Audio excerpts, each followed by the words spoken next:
Selamat datang kembali di kanal kami. Hari ini kita akan menyelami sebuah topik yang sangat menarik, menggabungkan eskatologi Islam dengan ramalan kuno Nusantara. Kita akan membahas sosok Imam Mahdi dan kaitannya dengan Satria Piningit. Banyak yang salah kaprah, jadi mari kita luruskan bersama. Pertama, penting untuk dipahami bahwa Imam Mahdi bukanlah nama, melainkan sebuah gelar. Imam artinya pemimpin, dan Mahdi artinya petunjuk. Jadi, Imam Mahdi adalah pemimpin yang diberi petunjuk langsung oleh Allah Subhanahu wa Ta'ala. Memang, nama ini tidak tertulis secara eksplisit dalam Al-Quran, tapi petunjuk mengenai kehadirannya sangatlah jelas. Nah, dalam konteks Nusantara, khususnya ramalan Jawa, figur yang akan memimpin dunia menuju kemakmuran ini dikenal sebagai Satria Piningit. Dikatakan bahwa Satria Piningit inilah sosok yang akan menerima ilmu dan karunia dari Imam Mahdi. Ia adalah pemimpin adil yang akan menduduki urutan ke-25 setelah 24 pemimpin berjaya sebelumnya. Sosok ini adalah seorang laki-laki yang kelak akan didampingi oleh Ratu Adil, seorang perempuan yang menjadi penutup dan pendampingnya. Lalu, seperti apa ciri-ciri Satria Piningit yang asli? Ciri-cirinya sangat spesifik. Pertama, kelahirannya. Diklaim bahwa Satria Piningit sudah lahir di Tanah Jawa, lebih tepatnya di Sunda, pada tanggal 5 Desember tahun 2012.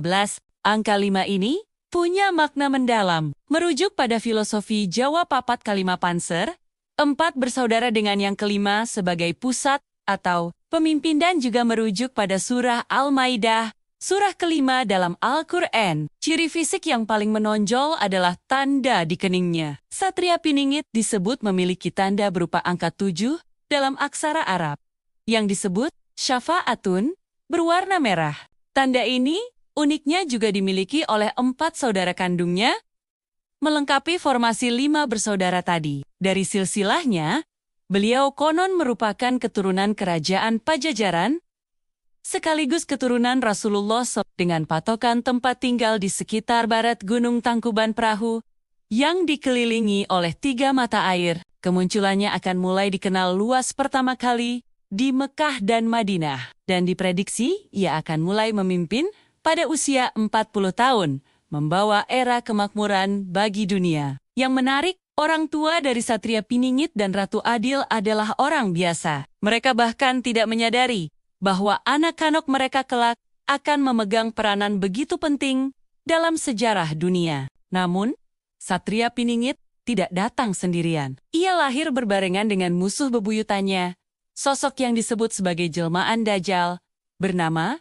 Satria Wirang. Satria Wirang ini lahir 3 bulan lebih dulu dari Satria Piningit. Sama seperti Satria Piningit, Satria Wirang juga punya tanda fisik spesifik.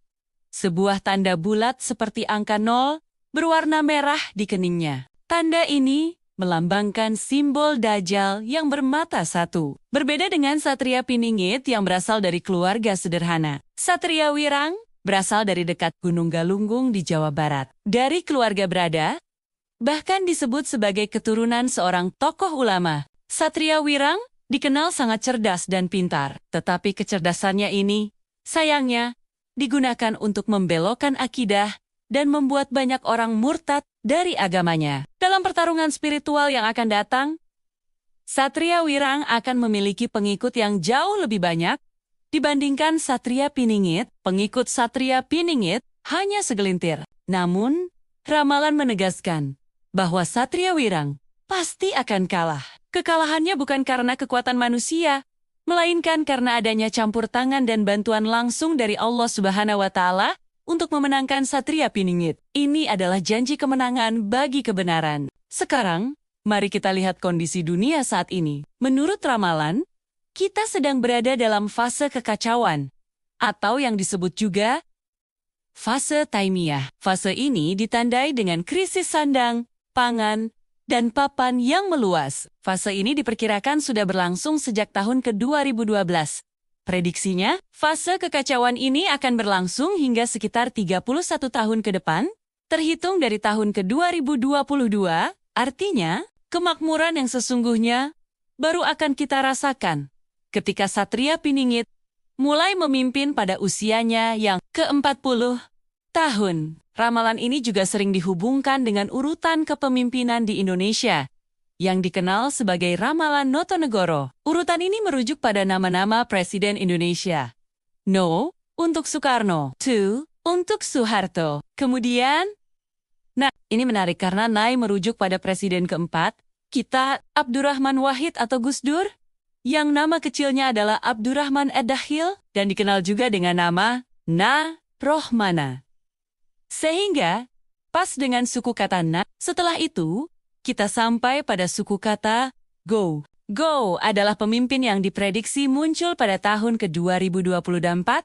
Sosok ini digambarkan bukan berasal dari kalangan politisi murni, memiliki selera humor yang baik, dan gemar membaca Al-Quran. Dan yang terakhir, suku kata Ro adalah pemimpin penutup. Sosok Ro ini tidak lain adalah Satria Piningit itu sendiri, sang Ratu Adil, yang akan membawa Indonesia dan dunia menuju puncak kejayaan. Semua petunjuk, ciri-ciri, dan garis waktu yang telah kita bahas ini, seolah menunjukkan bahwa kita sedang berada di ambang sebuah perubahan besar dalam sejarah peradaban manusia. Tentu saja, ini semua adalah ramalan dan tafsir yang kebenarannya mutlak hanya milik Allah Subhanahu wa Ta'ala.